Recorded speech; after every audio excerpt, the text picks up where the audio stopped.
and on YouTube in a minute.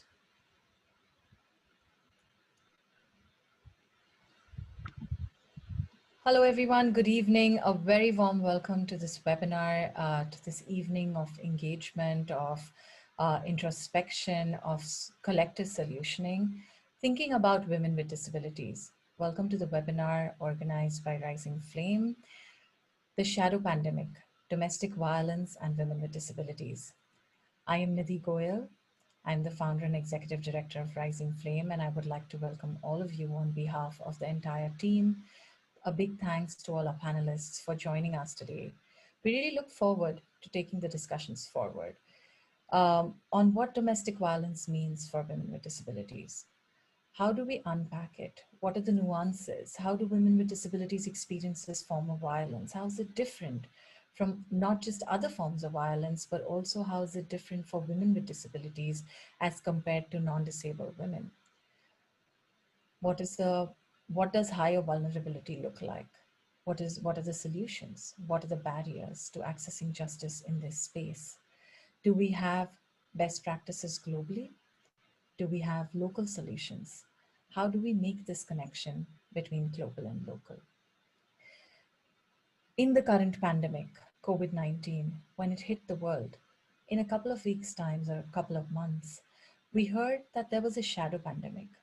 We were flooded on our timelines, on our news feeds, in our inboxes, on our televisions, in newspapers, conversations about this shadow pandemic called domestic violence, where the rates, the incidence, the intensity, and the prolonged nature of domestic violence had increased.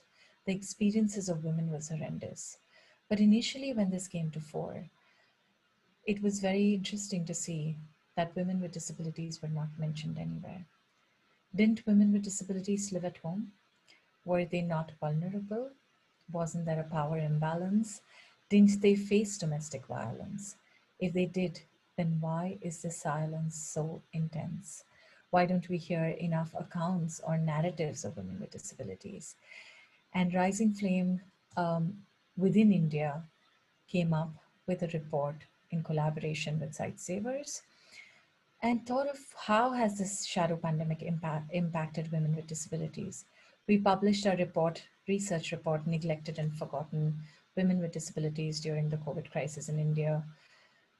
And we found that each aspect, the barriers faced by women with disabilities in each aspect of life, from accessibility of information, accessibility of physical spaces, to accessing food and essentials, to financial independence, to social protection. Because of barriers, lack of accessibility, lack of inclusion in each of these spaces, in education, loss of jobs and employments, the incidence of domestic violence had heightened. The frustrations within families were high. And so the easy targets were women with disabilities, who are generally at the lowest rung of the societal order. Women with disabilities globally are 2 to 4 times more vulnerable to abuse, more heightened possibilities of abuse, harassment, violence that they face at homes and outside. Then what did this domestic violence or the shadow pandemic look like? Our research report showed us that women, right from deaf women who could not read lips and their access to this kind of mechanism that they were used to, communication and the modes of communication, was shut down because of the use of safety protection face masks. And so families were frustrated that they could not do external communications, they could not go buy groceries from vendors. And so the emotional, verbal abuse increased. We saw that women with disabilities, because of the shutdown of public transport, could not independently in the pandemic navigate the inaccessible infrastructure and reach banks to collect their social protection, to withdraw their amounts that they received under social protection schemes or disability pensions. And so they had to hand over their bank controls of their banking systems, their financial records to their family members, who then use their money and abuse them further. We saw incidents of women who were in violent relationships, who had left their partners and come back who'd left their partner and come back to their own homes, to their families, were thrown out because they were considered a burden during this pandemic. We had every form of abuse that was recorded: neglect, abandonment, threats that women with disabilities received, that if they did not succumb and do all the housework in this pandemic, they would be, they, food and essentials would be withheld and they would not be given to them. In this pandemic, exit opportunities for all women have been fewer. But what does it mean when it comes to accessing helplines, accessing support, exiting these spaces? Let us hear today. Um, what what do we mean when we say the shadow pandemic? What do we mean that there is an invisibility around women with disability when it comes to domestic violence, particularly as a form of violence? Was this was this just the situation now during COVID? How has domestic violence played out in the lives of women with disabilities? To respond to some of these questions and to bring us a global to local, a regional, and an all-rounded perspective, we have four very, very eminent activists here, and we're very fortunate, and it's my honor to invite them here. I will introduce them one by one, and I would invite each of them to then present for about 10 minutes their thoughts on some of the questions that we have to pose to them.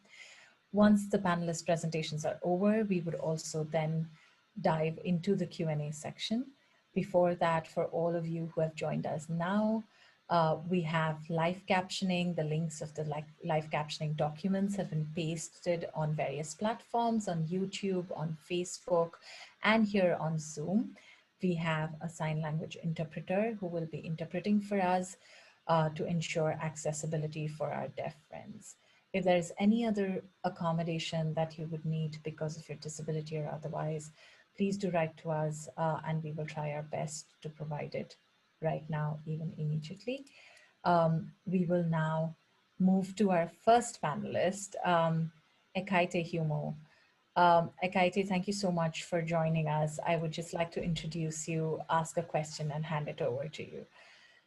Ms. Humo is an activist and disability inclusion specialist with an astute analysis of gender, disability, and development issues. Founder and CEO of FACICP Disability Plus, first elected female president of Joint National Association of Persons with Disabilities, secretary of African Disability Forum, member of International Advisory Committee of Mobility International USA, and faculty member of CREA's Disability, Sexuality and Rights Online Institute. A very warm welcome to you, Ekaite. We just wanted to ask you a few questions for your, if you could share your experience from the African region, from Nigeria and the entire region here. The discussions now are really strong about the shadow pandemic, but as I was saying, the domestic violence was being faced by women with disabilities even before, and it was invisible even then. What, in your experience, has been or have been the reasons for this invisibility? Um, thank you so much. Thank you so much for Rising Flame for putting this together. I want to be sure I'm heard. Can you hear me? Yes. Okay, because of the internet connection. So I mean, it's been a wonderful topic, and it's good that you've put this together at this point in time, so that we can collectively look at the way forward. There's nothing new that we are going to say here today that people have not heard, but you and I will know that the COVID-19 has heightened the inequalities and also exposed, so many flaws and how we design programs, our intervention and implementation, especially when it has to do with women's program, gender-based violence, and why we continue to be missing in the conversation. During the COVID-19 period, when it was so hot, it was a terrible period around the globe, but in Africa, especially in Nigeria, it was so shocking because we didn't really prepare for that. I'm not sure. I'm sure so many people didn't prepare, but our system is such that we were not just ready for that kind of a serious pandemic. So it caught us unawares, and during the lockdown, it was something else. So while we were in total lockdown, we thought we could reach out to our women to find out what was happening to them and how we could also, you know, look around the palliative issues and other issues that they may have. So at our organizational level, we set up an online situation room where we could interact and just get to know what is happening to one another and see how we can help. And so we did a kind of rough baseline study to find out what was happening. And people, women were also telling us what was going on.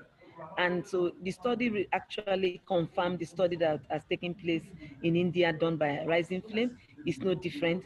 But the response is what I am really here to discuss. While all of this was happening and people were running around to get help, one thing we noticed was that the issues of women with disability wasn't really taken very, very seriously.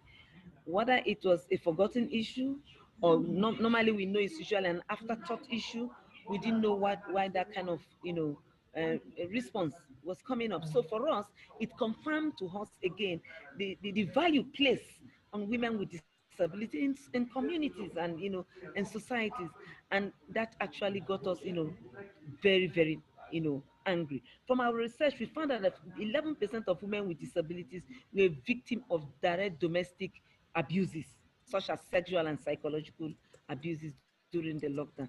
We also noticed there was a lot of power relations. The issues of power came to play, and irritation also played a major factor in the abuses that women that women with disabilities, went through. It was a lot of show of power. I think, and most of this abuses was coming from their caregivers, because I don't know what happened. We are thinking that maybe they were overwhelmed at some point in time, or maybe the irritation was just getting too much. Women actually complained, and in the distribution of resources, I mean, even as their own care, as to access food or water, we noticed that women and girls with disabilities did not even get a fair share at all. They concentrated on those who could add value or who could go out to bring, something. We also noticed that 20% of women with disabilities were reported to being subjected to domestic neglect. So it was now everybody fend for yourself. You were all on your own, and it was a very desperate situation. It became the survivor of the fittest. So at that point, women with disability could not also, cope, as it were. So in all of this intervention, my question is, why were we not considered in, even when the government or when communities were responding? How come our rights around gender-based violence was constantly being ignored, even when interventions, were being designed? Is it that our lives are less valuable, or is it that we are not strong enough, or is it that we are not organizing enough as women with disabilities to push back? What are the real issues that we need to address today? So that again led to an intervention which we call the Purple Corner. We noticed that women with disabilities could not even uh, speak out. They could not, because of the shame and stigma. I mean, if you come from a society when everyone has told you your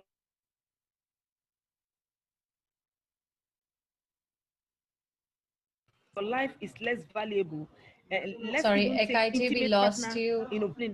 there are cases of rapes and all of that. Sorry, we lost you in this Can sentence. Could am I you? back, Gibson? Yeah, you're back, Can you hear Ekaite. me? Yes, yes. Could you just? Can you hear me now? Yes, yes, I can hear you now. We can hear you now. Just if you go back like two sentences, that would be fine. Okay. Thank you. Sorry about interrupting.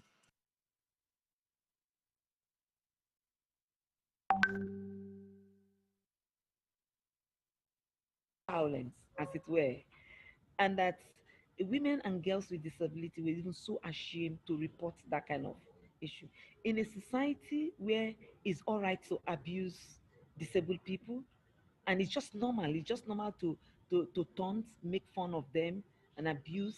So it became very difficult for women with disability to even report some very sensitive issues as rape or intimate partner violence. And I was saying that in response to that, what we did at organizational level was to set up a tiny project called the Purple Corner. Now, this Purple Corner, we have a slogan that says, the Purple Corner, a safe space for orange talks. And this is a safe space where women with disabilities or girls could come in and tell us just the way it is, and without, being psychologically embarrassed or, ashamed. And so we set up this intervention to provide referrals where we can connect women with disability to resources and to see how we can address this domestic violence. There's no denying the fact it's there. So what do we do going forward? And we are hoping that we can connect with the supply side actors to see how we can, within their programs, provide that intervention that will incorporate the disability component into the response to gender-based, violence, as it were. And what is the value added? Because I mean, if you look at gender-based violence, that's a multiplier effect. It's still around in our economy, in our health, and all of that. So our argument to the women's movement is that you are losing 20% of your population, and if you don't do anything collectively for us to address this gender-based violence holistically, using the disability lens and both the gender lens, the women's movement will be losing totally, and society will be losing totally. So our clear strategies is to see within mainstream women's movement how we can begin to look at this, addressing this kind of domestic violence in their current intervention as a cross-cutting issue. And while we at the organizational level can set up some practical steps to seeing how we can put alone some standalone thematic issue, it's a safe space where women with disabilities can freely express themselves. Because except they tell us what they are going through, honestly, we'll just be, screaming in a vacuum. And the law enforcement agencies, how ready are they to listen to our issues? Because if a woman with disability got raped, it's like, shut up, you should be grateful somebody even raped you. So why are you making this hell of noise? I mean, that is the perspective. So when they get abused and they are reporting the abuse, oh, you get out. I mean, normally disabled people are supposed to be generally abused. So what is new about it? I don't know how we can collectively change this narrative and make us see that it is a real human rights issue, and henceforth no woman with disability should be ignored. The rights of women with disability should not be ignored in any intervention that's going on. I guess yes, I can see your finger. It means I have like it means I have like 2 more minutes. But I think this is a conversation that needs to continue because we all know the issues, we all know we've been abused, but what are the clear strategies that we can put in place to connect, build synergies? Because it's not something we can do. How do we challenge the spaces, so that it can open up to take disability discourse from a very human right perspective and not seen as issues that should be discussed in a separate, perspective. Finally, I'm speaking because I'm coming from a patriarchal society and a society that has not too much respect for women. So when you're talking of issues of women with disabilities, it's like, hey, please, it's not something we should be talking about. So from my own experience, I think it's about time we started pushing to, letting everyone know this is an issue that must be addressed, and also arguing it from a perspective that shows that it's going to be value added and it will be good for everyone if the issues of women with disability, especially domestic violence, is holistically arranged, addressed. I wish to stop here. Thank you. Thank you so much, Ekaite. I think really to think about this quote unquote normalization of abuse and that women with disabilities are anyway abused. So, what's new? And the different forms of abuse that are very specific to, power and disability, and this linkage between gender, disability, and power, and how that power imbalance on both fronts is used, and particularly in crisis situations where there is very little to exit or to go to, and there is sort of the whole unpacking, and we definitely need to unpack this more around survival of the fittest and what this does to safety, dignity, respect, and survival, everything, and who's seen as the fittest and having the chance to survive. So really the value of life and value of who needs to be safe. And this is something that we really, really need to strongly bring in and discuss a little more. I will hold that for the Q&A session and go to our next speaker, Nelly Basili. Nelly, I'm not sure if I'm getting your second name right, so apologies if I mispronounced it. Nelly is a queer intersectional feminist, sexual rights, anti racism activist, and a media maker with over 15 years of experience in the nonprofit sector. Born to Egyptian parents in Montreal, immigration, diaspora, and identity also inform her activism. She's currently director of youth initiatives and international relationships at the Disabled Women's Network of Canada and focuses her work on young women with disabilities and deaf young women. Nelly, welcome to our webinar, and it'll be really helpful to hear from you the local and the national perspective within Canada, because somehow the understanding for a lot of people around domestic violence is class based, it's race based, it's development based. So the understanding is, oh, once you're not from a developing country, people are more educated, they're from a higher class. They're not from marginalized races or castes, if you looked at India and South Asia. Really, this understanding that in developed countries, the domestic violence incidents are way lower, and it's not really the attitudes and behaviors of persons are very different towards women with disabilities. Could you please share about the situation in Canada, even before and now, particularly, of course, during the pandemic? Sure, of course. First of all, I want to thank you and Rising Flame for inviting me to speak. And I wanted to also just quickly recognize that I'm speaking to you from Montreal, which is also known as Tiohtià:ke, which are the unceded territories of an Indigenous population called the Kanien'kehá:ka. So I just wanted to put that out there to recognize where I'm coming from Indigenous lands in Ontario Island, which is also known as Canada. Yes, thank you for inviting me to speak on this, because certainly it's not because we're in quote unquote developed country that the issues are not present. So I'll start with my presentation with just speaking to some statistics and some facts around women with disabilities and violence more broadly. I'll also speak to the current context of COVID-19 and also talk about the disabling aspects of violence itself. So I just want to start with saying that studies indicate that 60% of women with disabilities are likely to experience a form of violence during the course of their adult lives, and that women with disabilities are sexually assaulted at rates that are at least twice higher than that experienced by a general population of women. And women with intellectual disabilities and deaf women experience violence at even higher rates than those experienced by women with other disabilities.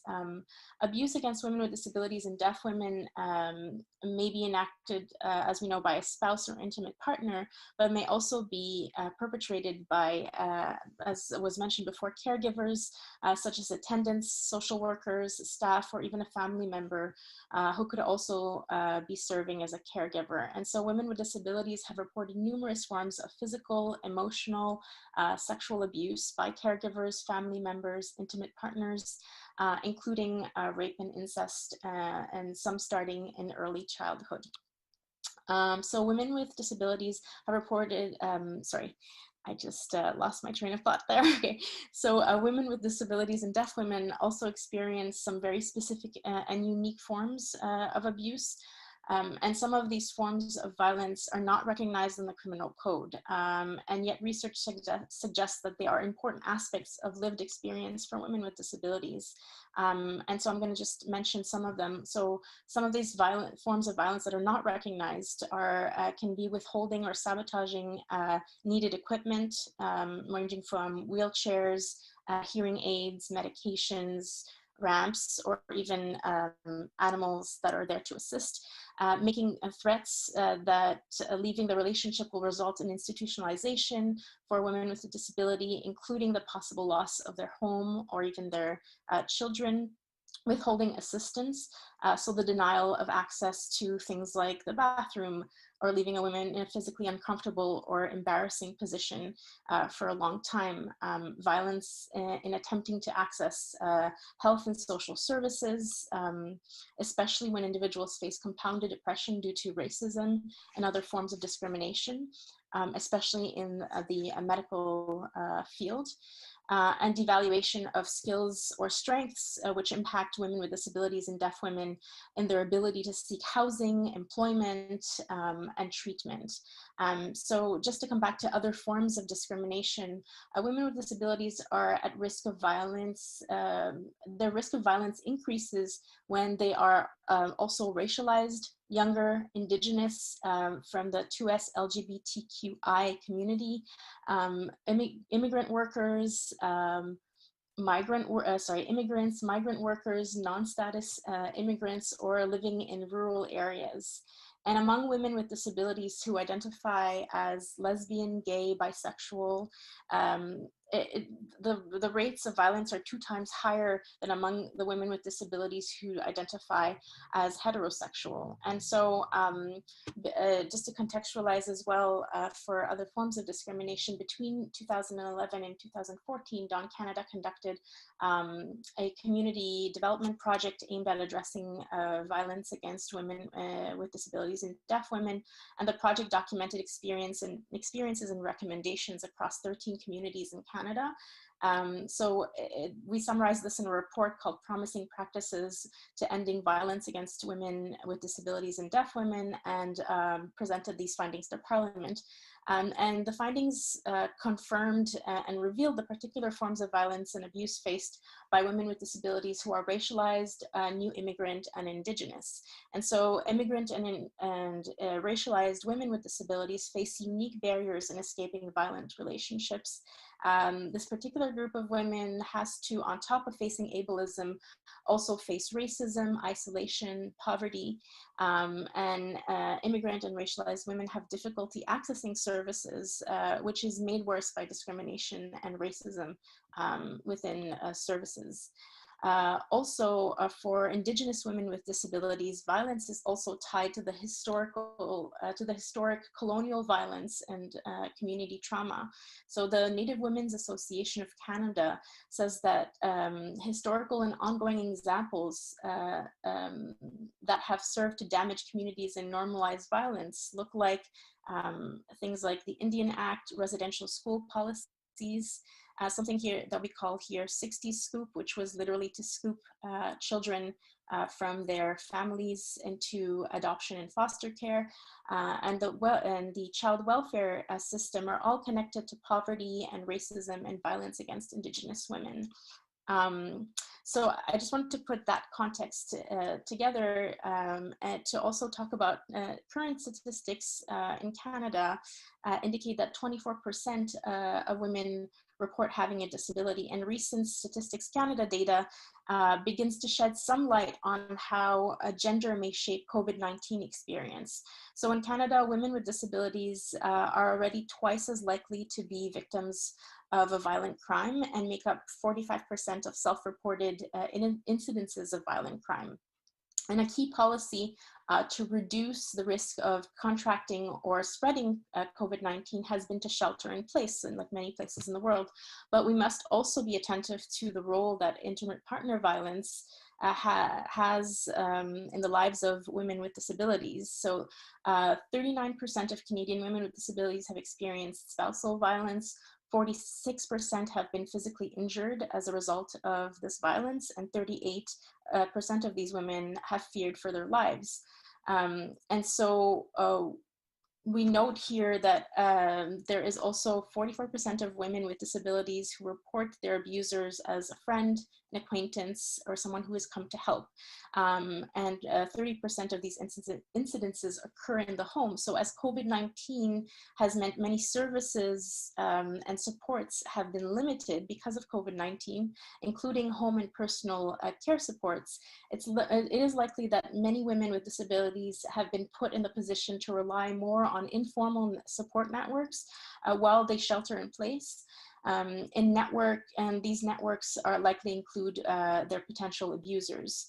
And while the government of Canada has taken measures to address gender-based violence as relates to COVID-19 policy, we should also note that in a 2018 brief that Dawn Canada has prepared for the Standing Committee on the Status of Women in Canada for a study on shelters and transition houses in Canada, serious accessibility barriers for women with disabilities exist in terms of accessing shelters and other spaces to flee violence. This compounds the issue for women with disabilities who are facing inaccessible gender-based violence services and supports pre-COVID-19, but also as we're in this COVID-19 crisis, and who are now faced with policies that bring them into greater contact with the sites and people associated to their disproportionately high rates of abuse. So COVID-19 has gender dynamics that need to be addressed. This also includes not only how women may be at increased risk of contracting COVID-19, but also, and importantly, how virus-related policies, policy responses have had a more profound impact on women with disabilities. So women in Canada are more likely than men to report being concerned about violence in the home as a result of COVID-19 policies. This was especially true among younger women between the ages of 15 to 24, as 12% of women were more likely to report they were very or extremely concerned about the possibility of violence in the home. And while all this is crowdsourced research, it does not include disaggregated data, unfortunately. And it's important to note that, that this means that some groups of women are more likely to be victimized and not counted in statistics. And this comes back to what I was saying earlier around racialized, younger, Indigenous, 2S LGBTQ, migrants, and rural folks who are in rural areas. So ableism, sexism, and other forms of oppression put self-identified women with disabilities at increased risk of experiencing a range of violence and create barriers to accessing services. And so women with disabilities and deaf women encounter barriers that are actually result in further abuse, that is secondary and systemic violence when they try to seek violence prevention and shelter services. And I just wanted to maybe end off with that violence against women and children living with disabilities is under-recognized, and there is even less recognition about how violence causes disability. So the violence is disabling. The physical, sexual, psychological, and structural abuse inflicted upon women can result in impairment and disability of some form. And I just wanted to touch on two forms that are particularly underrepresented and under-researched. So there's traumatic brain injury, which results in cognitive disability and can be caused by physical assaults and attempted strangulation. And so traumatic brain injury impacts women in several ways. We know that 60% to 92% of women who are intimate partner violence survivors were found to have obtained a traumatic brain injury associated with intimate partner violence. And then I wanted to also quickly speak on post-traumatic stress disorder, which is often the result of traumatic events, including, threats of death, serious injury, and sexual violence. And so the impacts of PTSD are really important, as rates of PTSD for women who have experienced intimate partner violence range from 45% to 84%. And so the impact of a traumatic brain injury as well as PTSD can affect employment, education, relationships, housing, and responses from services. And so, there's a lack of recognition regarding how violence causes disability and is disabling. And I'll stop there. Thank you. Thank you so much, Nelly. Again, so many important points to remember. Um, just to first highlight that the common issue all across the globe, we're talking about the lack of data. And I'm glad that we're seeing some data come through all of you. Different research is happening in different parts of the world, particularly in this time of pandemic, around domestic violence, violence at home, violence that's faced by women with disabilities. And still the disaggregation of data remains a very huge question. Again, the question about intersectional identities. And so when you have you're a woman with a disability from an indigenous community, from a race minority, or a sexual minority and others, and how barriers increase many folds. And this notion of additive sort of marginalization is a very misleading notion, because the barriers become more and more complex and not just double in numbers. And the last piece, which again, neglected and forgotten in our report as well, we touch on, is the emotional well-being question and the impact that it has on mental health. Violence, the impact that violence leaves on mental health, on emotional well-being, and overall safety of women with disabilities. With this, I would like to segue, and I think it'll perfectly fit, talking about the impact of violence, but also when mental health and violence come together. I would like to now invite Yeni Rosa Damayanti. Yeni is a steering committee member of TCI Asia, a regional organization for persons with psychosocial disabilities. The chair of Indonesian Mental Health Association, Yeni introduced the issue of psychosocial disability to the cross-disability and human rights movement when the issue in the country was still very much unknown, and succeeded in pushing the issue in the center. Yeni has been working to introduce disability perspectives and issues into the women's rights movements, and also the feminist perspectives into the disability movement in Indonesia. Yeni, welcome to this webinar, and we would really love to hear from you. Actually, I just want to pause for a second. We want a switch over with the sign language interpreters.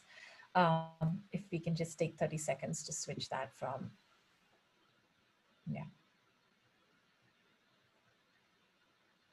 from Neha to Priyanka. Okay. Yeni, women with, we've been talking about women with more different identities, so women standing at multiple margins, but also within women with disabilities, we have seen in conversations generally in the movement, but also conversations around violence, around access to justice, access to resources. There is marginalization within women with disabilities as well. So thinking about women with psychosocial disabilities, particularly the ways in which they're marginalized, more stigma and less credibility generally when they speak up. In such a situation, how do women with psychosocial disabilities navigate violent situations and navigate situations of violence, particularly in such a crisis? And what would then speaking up mean for them? If you could throw some light on this and share your experiences, we'd be really grateful. Yeah, thank you, Nidhi. Yeah, women with psychosocial disability, as you very well said, is the most marginalized amongst, even amongst women with disabilities. The stigma against women with psychosocial disabilities is so high. The family, most of the time, hide them in the house. And most of them are very, very isolated from the outside house. Many of them do not have any support system, let alone support system. Many of them do not have friends, because in most of the cases when they started to experience mental health problem that caused them to be a women with psychosocial disabilities, their friends and their environments, their groups of relatives and friends are cutting themselves out of the life of the women. So they are, I mean, many women with psychosocial disability are very, very alone. Many of us are victims of domestic violence ourselves. I myself a victim of domestic violence. Um, I'm sorry to my late father, but I'm a victim of domestic violence, and I believe that one of the cause of my disabilities. Also, my other friends, I mean colleagues and members, also nearly all of them share the experience of being the victims of domestic violence, and many of us say that domestic violence is one of the cause of our condition. And then when we get older, the violence continue. The violence continue because as women, many women with disabilities, they are viewed as crazy women, useless, hopeless, shame, bringing shame to the family. So most of them, many of us are not married. I'm not married myself. There are many of my, more than half of my women, my sister-in-law, like I say, are also not married because of lack of stigma, not believe in ourselves that we can function well in the relationship. So there are a lot of pressure. And many of us, I'm one of the lucky one that I work. Many of the women, they are so isolated in the house. Nearly all of women with psychosocial disability do not work. So they are dependent 100% to the family. And if the parents die, they depend on the charity of their siblings, who many of them already have their own families. So they live with their families, or sometimes siblings, sometimes distant family, who see them as a burden, and see them as a burden, see them as not contributing anything to the family, both financially or any other contribution, bring shame to the family. Most of the family do not have any idea that women with psychosocial disability still have a future ahead of them. Most of them think that women with psychosocial disability has no future at all, that their life has ended. So their life is really dependent on the situations of the family, of the charity, whether the family would like to take care of them or not, would kick them out, put them in the mental institution or whatsoever, throw them out to the street. They do not have any say in that. It really depends on the goodness of or the badness of the family members. And when the COVID hit the family, makes the situations of the family even harder. Then one of the how do you call it, one of the target of the anger and frustrations are women with disabilities, are women with psychosocial disabilities. They're becoming a punching bag during the COVID-19. And because they are so isolated without no support at all, they have very, very little self-esteem. Many of them heavily drugged, so almost like zombie, because especially in the third world countries, the drugs used for women with psychosocial disabilities are the drugs that come from last century, like 80 years ago, with very heavy side effects that makes them like zombie, a lot of Parkinson's symptom, etc. So, and of course, most of us, we cannot work because not only because of our conditions, but also there are a lot of discrimination to get work. One of the condition in Malaysia that if you want to apply for job, especially in the company or in the government offices, we have to provide a psychiatric clearance that stated that we do not have any mental illness, that we are psychologically fit. Then of course it's very hard for us to submit that requirement.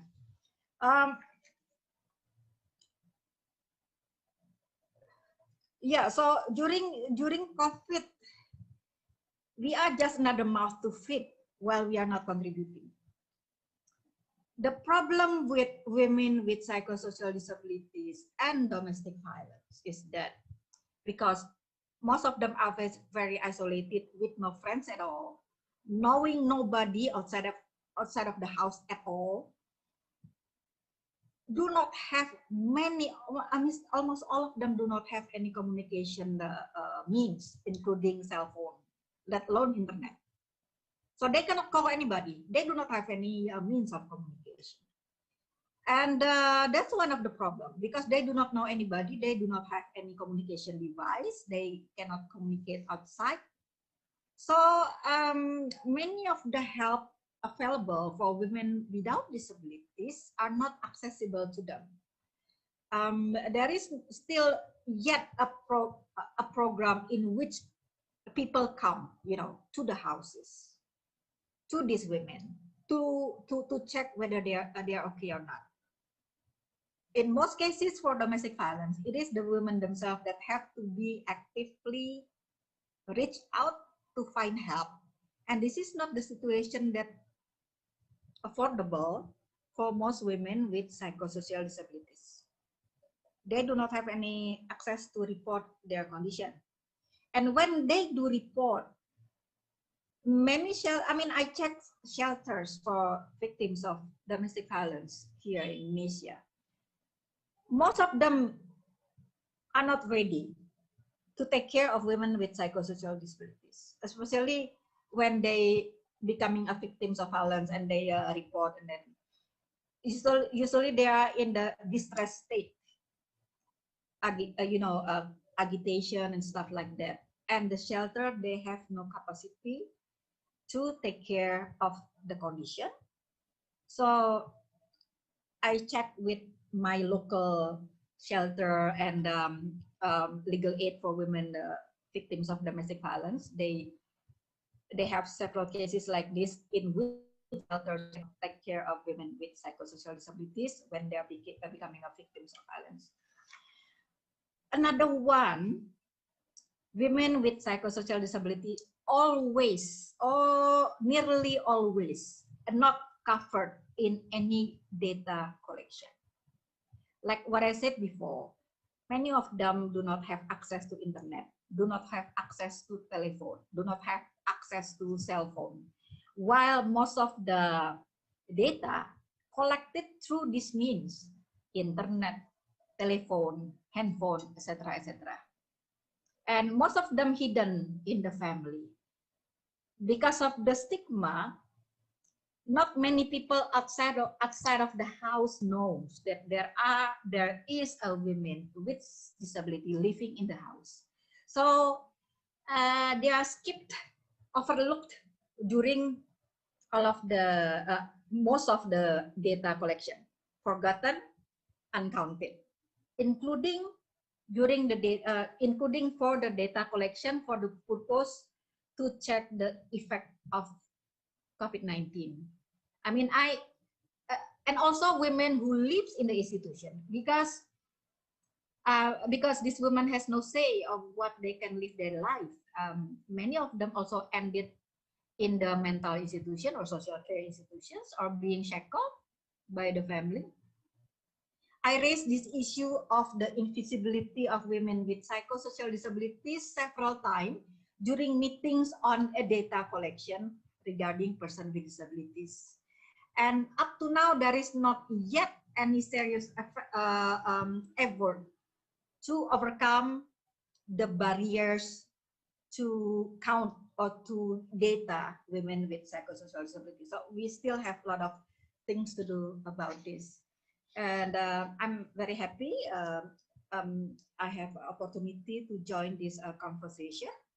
I really hope that in the future, I mean, not too far in the future, but in the near future, we can really try to count women with psychosocial disability during any data collection, during any survey related to COVID-19. Thank you, Nidhi. Thank you so much, Jenny. Really important questions asked and situations presented as well. How invisibility also gets complex and has many layers, and what this invisibility looks like is something that we all need to question. And it's really, it's sad.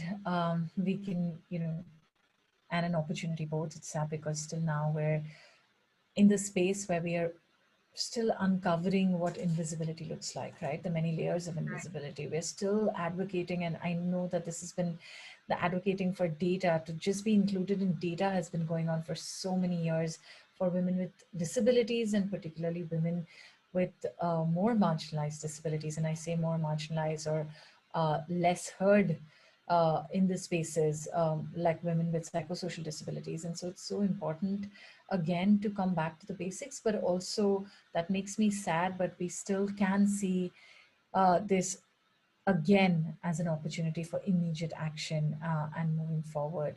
And really to understand and recognize, I think invisibility is really one, but the recognition and acceptance of multiple forms of violence and multiple situations.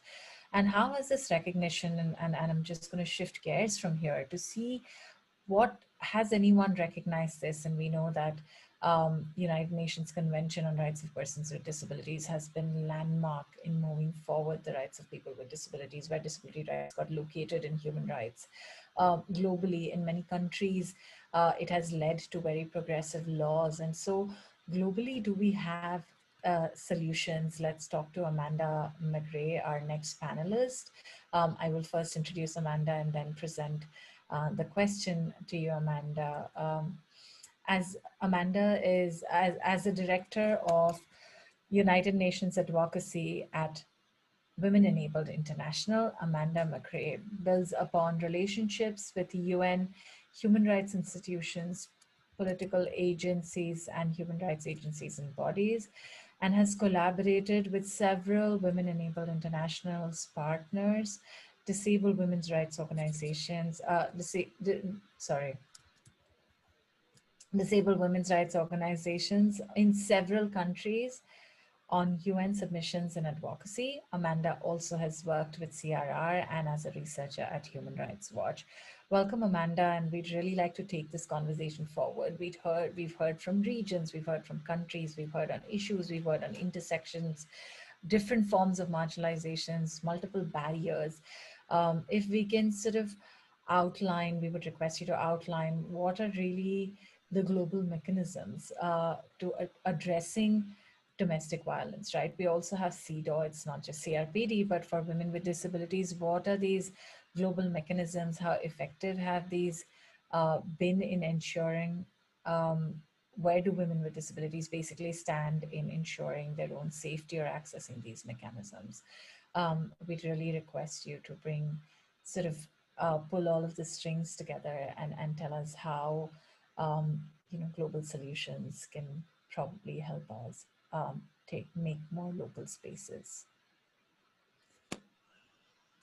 Great, thanks so much, Nidhi, and so great to be a part of this panel and to hear from Yini Rosa, Kate, and Nelly this morning, my time here in New York City. As you said, Women Enabled International works to advance rights at the intersection of gender and disability. And one of the main issues that we have worked on is the issue of gender-based violence, including domestic violence. So I'm happy to be part of this panel and share that global perspective. So where do we see at the global level some protections against domestic violence, including for women, girls, and gender nonconforming persons with disabilities? We have 9 international human rights treaties. that protect rights for all persons globally, where countries have ratified those treaties. And as part of many of those treaties, there is a recognized right to be free from violence, including violence committed by intimate partners, by family members, or by others in the home. In particular, the Convention on the Rights of Persons with Disabilities, the CRPD, that protects disability rights. Article 16 provides a specific right to be free from violence, exploitation, and abuse for all persons with disabilities, including women and girls and gender nonconforming persons. Other human rights treaties provide this right a little bit more indirectly. For instance, groups of experts who monitor the Women's Rights Treaty, which we call CEDAW, have found that there's a right to be free from gender-based violence inherent in the right to ensuring gender equality and non-discrimination based on sex or gender. And we have human rights experts on civil and political rights at the international level and on torture and ill treatment, who have also recognized a right to be free from violence, including domestic violence, as part of their work. So there is kind of this broad understanding that domestic violence, that violence committed against people because of their gender or gender identity, because of their sex or other factors, is prohibited. But in many respects, these international human rights treaties are about things that states themselves do. And we know that when it comes to domestic violence, that is something that happens primarily, or at least at the point of the violence occurs, that's occurring in the home. It's not a government official doing that action as such. But still, international human rights law recognizes that states still have obligations. They still have things they have to do to address that violence. The term we use for this is called the due diligence obligation, where states have to prevent, protect against, prosecute, punish, and remedy violence committed in the private sphere, in homes, in communities, not just by people who are government officials. And they have to do this by adopting legislation that outlaws that violence and seeks to address that specific forms of violence. They have to do it by having a functioning justice system that ensures the kind of protection and prosecution and punishment of violence. And they have to do it by ensuring redress measures outside of the justice system, including, for instance, access to rehabilitation services, mental health services, sexual and reproductive health services, and other support services, so the victims can kind of remedy that violence for themselves. Women Enabled has a briefing paper that we have developed on gender-based violence that summarizes all of the jurisprudence from the international human rights system on that topic. And I'm giving a link to it in the chat, and folks can access there for more detailed information about what these mechanisms are. But you also asked me how effective they've been and where, in particular, women with disabilities fit into this whole framework. In terms of how effective they've been for women overall, what we see is that in the past several decades, there has been a lot of progress in recognition of gender-based violence at the national level as being a crime, or as being a thing that needs to be addressed by particularly the justice system, sometimes outside of that. So we have seen development all across the world in laws and policies in the recognition of gender-based violence, including domestic violence, as part of that. But implementation is still a really big struggle, as always, and particularly for marginalized groups, including women and girls and gender nonconforming persons with disabilities. There's also an increasing discussion of whether criminal justice for things like domestic violence or gender-based violence overall is sufficient for remedying that violence for a victim. And in particular, or in terms of preventing that violence from occurring in the first place. We're not necessarily seeing lower rates of violence than we were 30 years ago. Maybe we're seeing laws that better address it, but maybe not an actual decrease in it for many women. And in particular, I think the international human rights framework and experts have lagged behind a little bit and recognizing the root causes of violence and asking states to address those root causes. And of course, as we know, those root causes for domestic violence, for violence against women, are gender and other inequalities, resulting in power imbalances, both in the home and then in society as a whole, that make us more vulnerable to being the victims of violence as a result. But international human rights bodies are pretty conservative and move slowly. So we see, for instance, human rights bodies asking us to file a case with them to get them to recognize a right or to recognize a root cause. A case that itself will take years to develop on our end, and then will take that human rights body years to decide on whether or not a violation has occurred and whether or not a new international human rights standard can be recognized. And that is an issue as urgent as violence, not necessarily a sufficient mechanism. And when we talk about something like COVID-19 and responding to an emergency where violence is proliferating at even greater levels than it was before, particularly against women and girls and gender nonconforming persons with disabilities, many of our international human rights mechanisms just aren't sufficient to address much of that. And in particular, we've seen for women with disabilities kind of a lack of full recognition of the causes, consequences, forms of violence, and the barriers that women with disabilities have to remedying that violence for themselves and seeking retribution for that violence as well. So whether that be because, as folks described today, the kind of various forms of violence against women with disabilities are different than they are for others, whether it be kind of forced institutionalization, withholding of medications, isolation from the outside world in a different kind of way that's based on both gender and disability, forced medication or withholding of kinds of assistance that a person with disability might need. That is all being exacerbated by this COVID-19 crisis, and we haven't seen it sufficiently addressed in our international human rights work or by international bodies to date. There's also pre-existing barriers to accessing justice, whether those be physical barriers, literally not being able to access the buildings where justice happens, financial barriers, communication barriers, information barriers, but also things as I think Jenny Rosa was telling us, the fact that women with psychosocial disabilities or women with intellectual disabilities in particular may not be taken seriously when they report violence, or visually impaired women or deaf women may not be taken seriously that they could identify the perpetrator of violence against them because of their impairments. All of those have continued, but also where justice mechanisms are even less available. And I think the Rising Flame report you all did on COVID-19 really illuminated this. Where justice mechanisms are even less available, where police and justice systems are diverted towards responding to a crisis.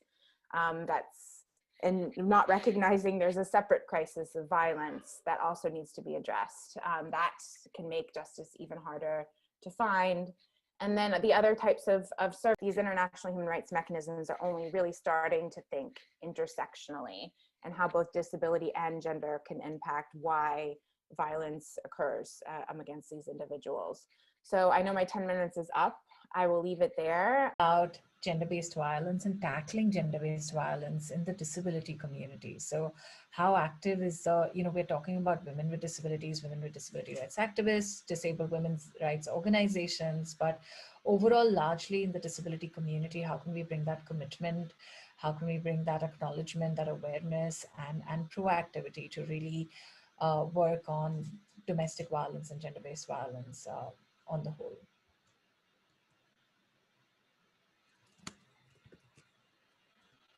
Kaiti, can you hear us? Nadish, I think she is dropped off. She got dropped. Yeah. Okay. Would somebody else like to take this question up?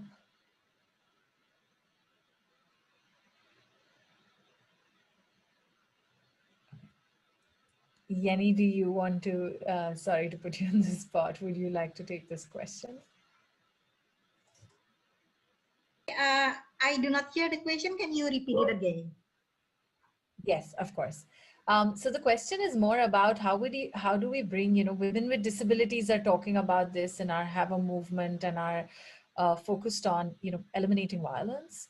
How do we bring this commitment, awareness, acknowledgement, and, work within the larger disability community around combating violence, domestic violence that women face, gender-based violence, etc. Right. I don't know in other country, but in Indonesia, one of the biggest country is that women with disabilities as a whole, we are kind of lag behind the women, the non-disability women activists. During the heyday of feminist or gender trainings that happened in Indonesia about 15 years ago, there are tons of gender trainings that build up the confidence as and the knowledge of feminist ideology within the women movement. At the time, nobody invited women with disabilities. So most of women with disabilities has never heard or never got any gender training or any kind of like gender discussions at all. The impact of that, one of the biggest one is that is, at least in Indonesia, there is no discussion on domestic violence within the disability movement. So, and this is quite frustrating for me because there are many domestic violence issues within the disability movement, including the ones that conducted by men with disabilities. But nobody openly talk about this. So I think that's why I say that one of my concern is how to bring the perspective, the feminist perspective, the women perspective into the disability movement. We have to catch up in terms of we have to learn to catch up the gap between our knowledge on becoming a women activist with the non-women with the women without disabilities. What we did in Indonesia is that we created several trainings in which we combine CRPD training and SIDO. So we make a module combining CRPD and CRPD and SIDO, and then we conducted several trainings for women with disabilities. So I think it's a very important. This is a very, very important issue if we want to make this issue bigger. Raise the issue as women, amongst women disabilities, to identify as women, not only to identify ourselves as a person with disabilities.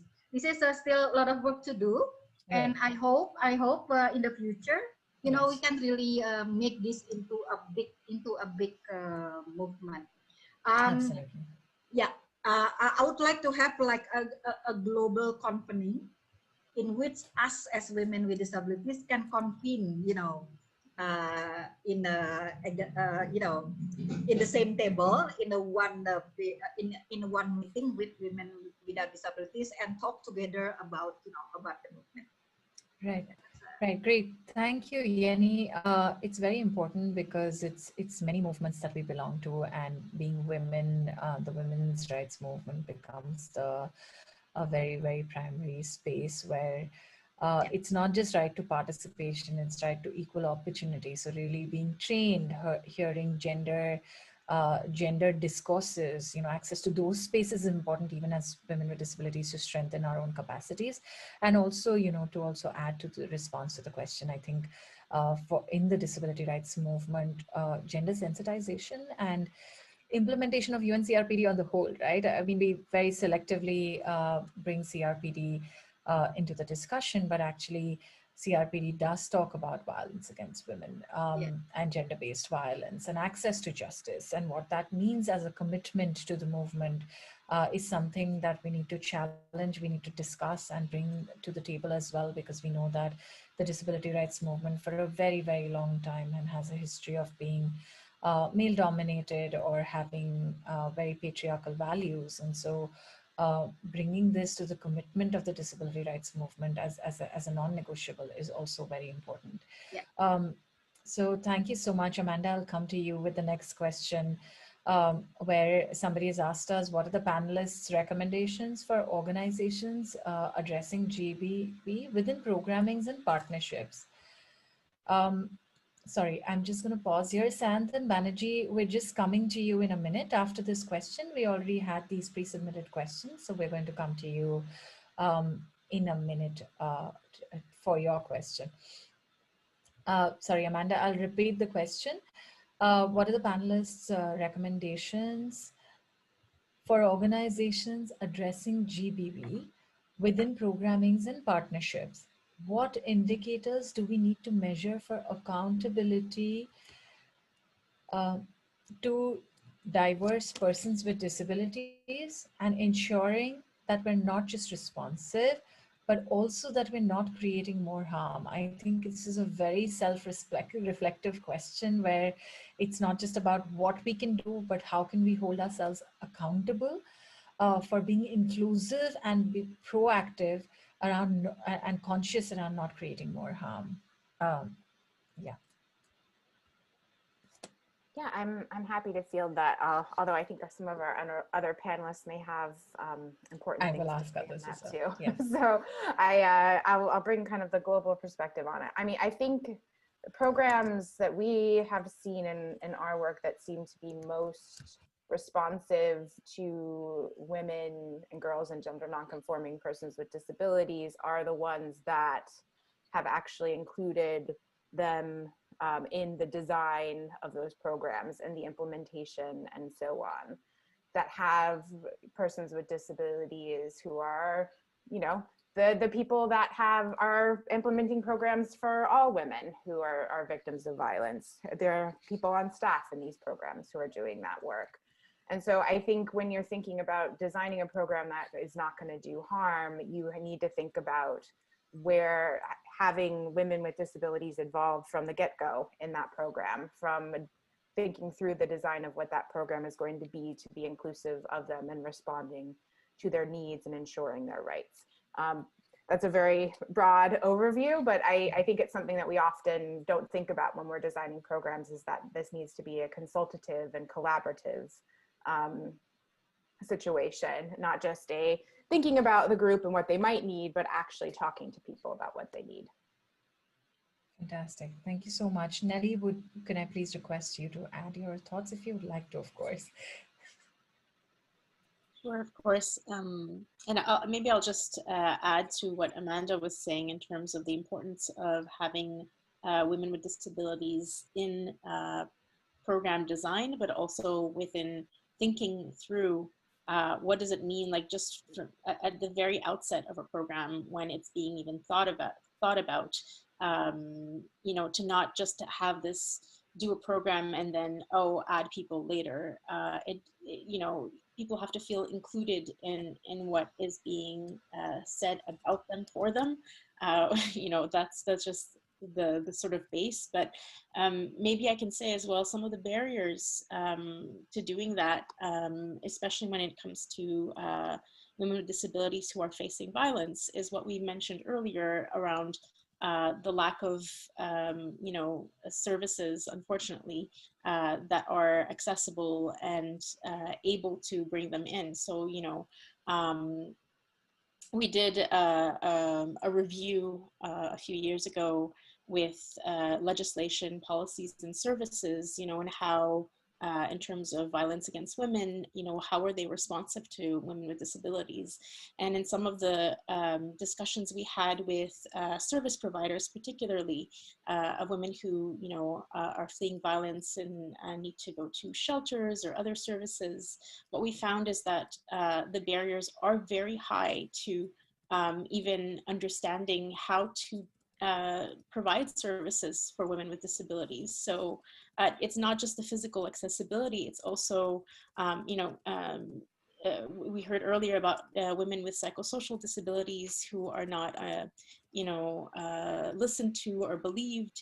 And what we saw in terms of shelters, the women who work in the shelters were like, yeah, we can't really have them be interacting, the women with psychosocial disabilities, with the other women, because, you know, we don't really know how to handle that. So there's a lack of understanding of having a people-centered, you know, approach, because there's lack of time, there's lack of resources, and there's lack of energy in terms of, like, you know, understaffing and so on of programs. So there's really large barriers in terms of that before we even get to you know, programmings that are inclusive. You know, how do you even get a person in the door to have a program that is accessible for that person and for their disability, no matter what it is. And you know, and that speaks to larger ableism in society.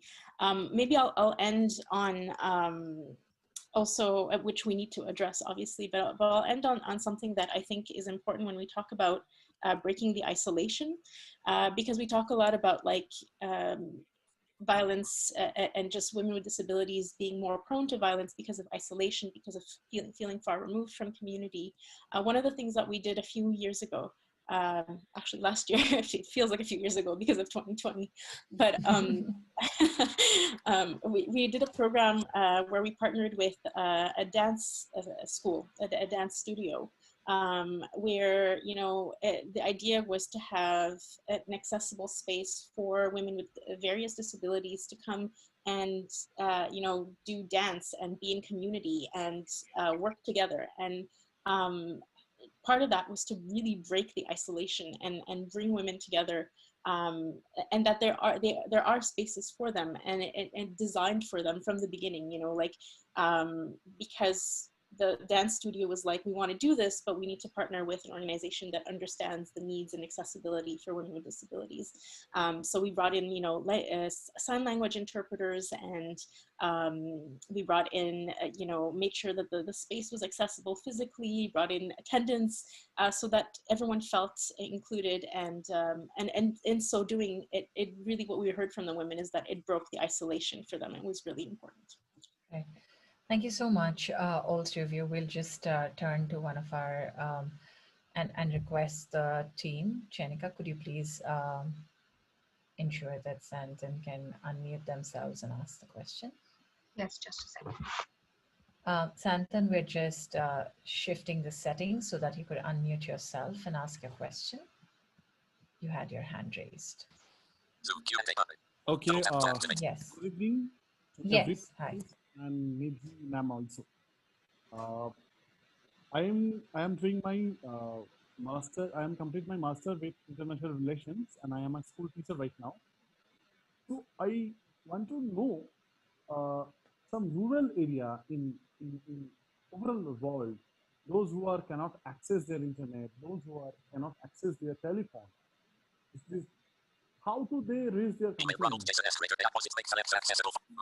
Sorry, sorry, the screen reader clashed. How do they do what, Santan? Sorry. Okay, just a minute. I just turn off my topic. Just a minute. Yeah. How to raise the complaint in over the world, those who are rural area staying there. Suppose some of the areas are in our country, those are really rural area, those who are currently not give a proper internet, proper education. I need to say, firstly, we need to educate them, women with disability, like visual disability, like deaf and dumb, like all the disability. It should globally, a toll-free helpline number must be there. But I thought, because the International Human Rights Day are coming well on 10th on this month, we talk about many things, but we cannot do for this. Right. So thank you, Santan, for a question. It's also, I don't know if you wanted to make it India specific. Globally. Globally in different countries in rural areas, would any panelists like? Policy are there because due to accessibility issue, due to, you mentioned our session start before, you mentioned. Right. We lost Santan's voice, but basically, A global, before talking about the global helpline, I think that's a little difficult maybe because the response may have to come more locally, but would love to hear from the panelists as well. In different countries, how has it been to access this whole system? Are there, if there are laws, what probably Santan also wants to know is the whole access to justice pipeline of what are the exit opportunities, what is the access to justice that they could really seek out. So um, if either of you would like to add to that.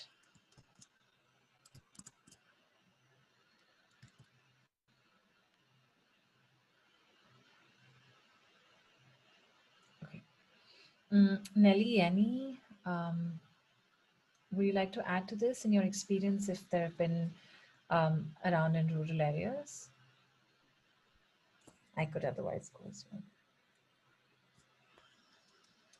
Okay. So basically, to also say that for women with disabilities, access to information is one of the biggest barriers. And one of our panelists was mentioning this. When we say access to information, even if there are domestic laws around, national laws around domestic violence in each country, it's also about how accessible or inclusive both those laws are, right? Inclusive in terms of recognizing and including the specific forms of domestic violence that women with disabilities face. And second, accessible in terms of how it has been disseminated, in what forms, in what languages it's available. If in a country like India, you only have the law available in English, you don't have easy to read version, sign language, but also multiple languages. And for those who cannot read and write, how do you have the information about laws? So large, massive public awareness campaigns, but what happens in public awareness campaigns is in the accessibility of information and also the inclusion and representation. So if you have a public awareness campaign of educate the girl child, and you never show a girl with a disability and she's nowhere in the discourse, then no parent is going to educate the girl with a disability. There's going to be no shift in that attitude. So when you think about domestic violence and that women deserve safety, respect, and protection, if you don't have representation within such public awareness campaigns. So these are really small things, but leave a big impact in shifting mindsets and in creating that access or awareness. I think that's really the first step. And then for women with disabilities, it is difficult to complain, and particularly domestic violence, because very often the perpetrator of violence is really your caregiver.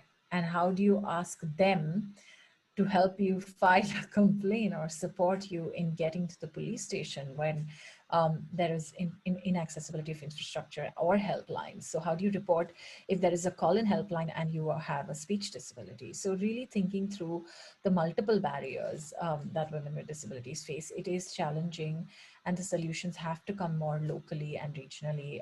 Global solutions can be used as best practice to put in local solutions in place, as guidelines to put in local solutions and create local solutions. So that's something that I would definitely want to bring. I am going to circle to each panelist to ask if there was a last sort of concluding remark that they would like to bring. And there is another question, if you would like to address this within your last remarks.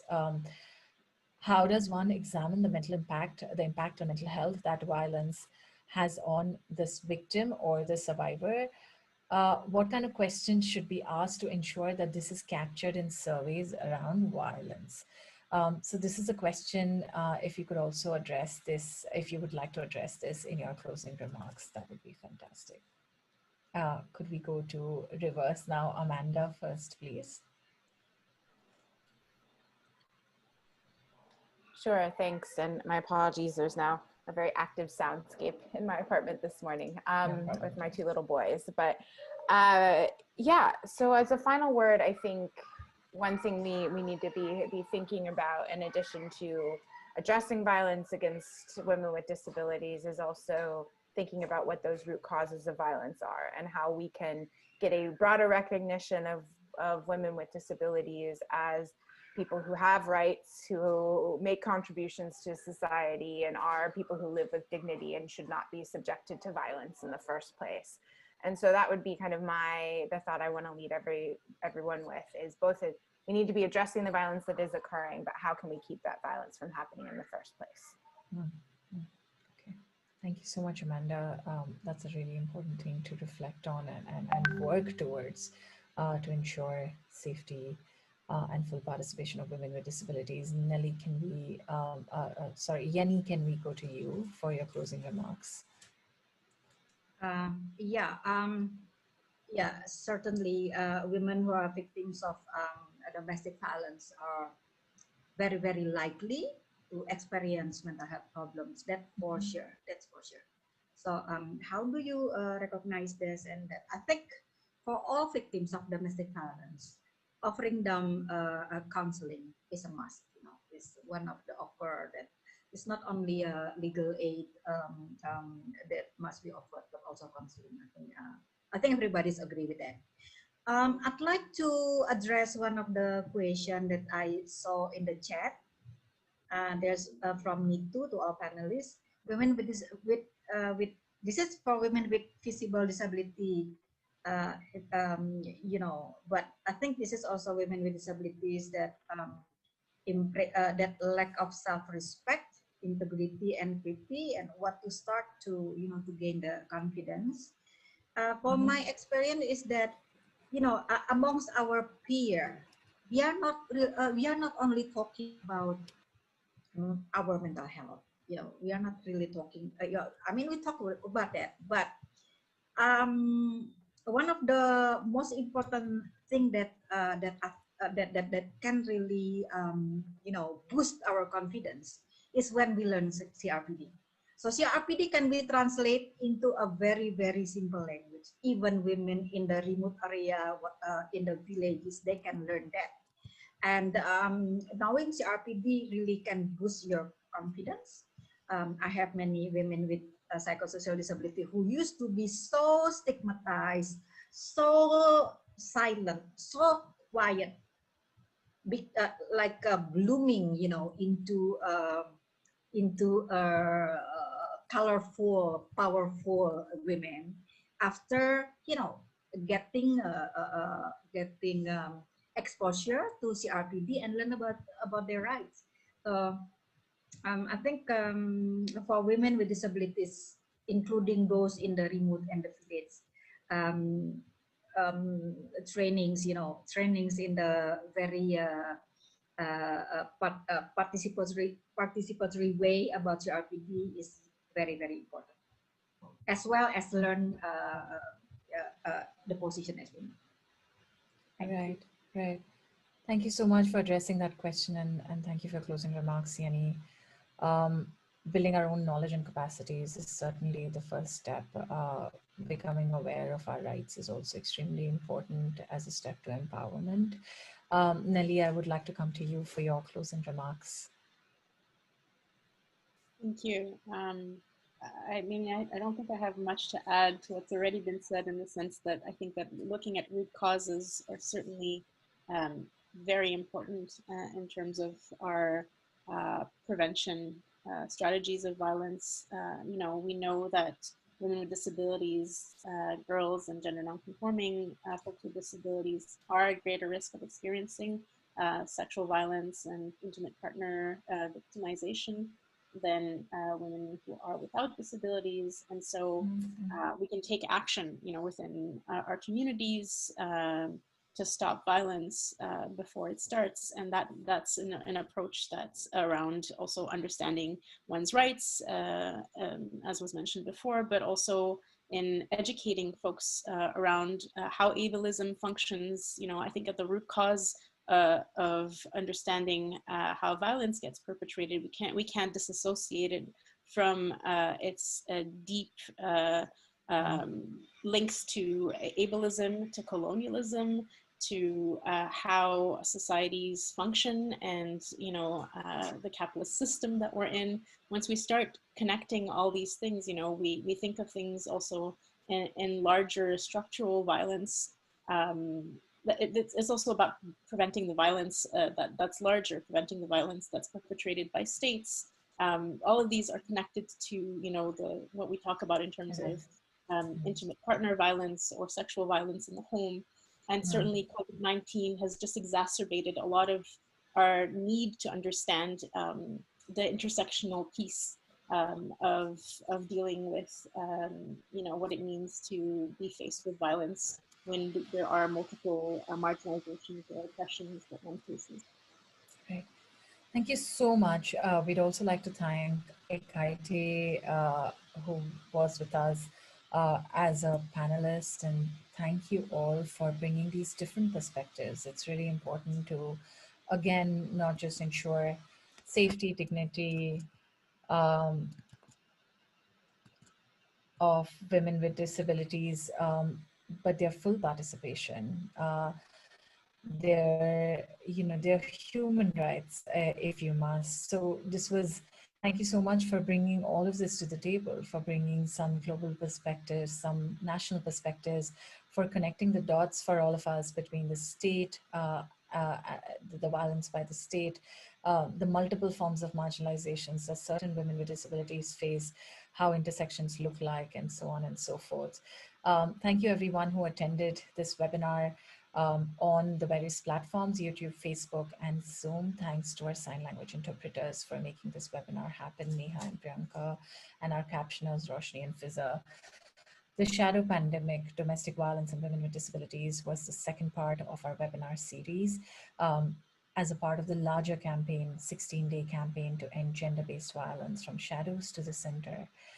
This in 2020, the Rising Flame as a team, as a part of a community, launched this campaign from shadows to the center to mark the 16 days of a global commitment to end gender-based violence. We spotlighted many forms of violence that women with disabilities faced through a four-part piece: public awareness through our intensive social media, on Twitter, on Facebook and Instagram, on our handles. We have been putting together global reports, records, data, and experiences of women with disabilities, and the whole spectrum of violence, the access to justice, the barriers, the solutions, and so on. We next moved to a workshop. So we conducted an editathon workshop, a workshop called Editathon, which was really bringing people with disabilities together to learn how to become Wikipedia editors and edit the page on violence against persons with disabilities. And we often see this invisibility where women with disabilities are slipping between the cracks. And that's what we saw on the Wikipedia pages of violence against women and violence against people with disabilities. Very, very, very little mention of women with disabilities and the violence they face. And so we have amended the Wikipedia page, but who has done it is in the spirit of nothing about us without us, with a commitment to nothing about us without us. We built capacities of people with disabilities, and this was our editathon, particularly dedicated to the shadows, from the shadows to the center. And then we're here closing the webinar series with a discussion. Yesterday, we had a webinar on sexual harassment and the Me Too movement, women with disabilities end the silence. Again, thinking through the invisibility, the three objectives of the campaign: the invisibility, creating recognition of the violence, and then the third is to safeguard and think about how we can create systems to safeguard rights of women with disabilities. And so we are here closing this webinar series, two-part webinar series, with conversation on domestic violence and the shadow pandemic. And the fourth, which I would urge and request everyone to engage, it's an ongoing piece, which will be a last piece tomorrow, is a publication from December 3rd till December 9th. We have 7 women with disabilities from across 5 countries come together and say #MeToo. First person accounts of women with disabilities speaking about sexual harassment that they have faced from within the disability community, and the patriarchy, the male dominance, and the power imbalance within the disability community that has been expressed in form of sexual harassment that women with disabilities has faced, and the lasting impact that has left. So the series is available on our website under the campaigns page, From Shadows to the Center. Thank you so much for marking with us this important 16 days of ending gender-based violence, for joining in this unique celebration of the World Disability Day, for bringing these important conversations on women with disabilities, their safety, their dignity, and their human rights. Do stay in touch, continue staying connected with us on our social media handles for more updates and more on Shadows to the Center. Thank you, all panelists. Thanks to the Rising Flame team. Thank you, all attendees, the captioners, and the sign interpreters once again.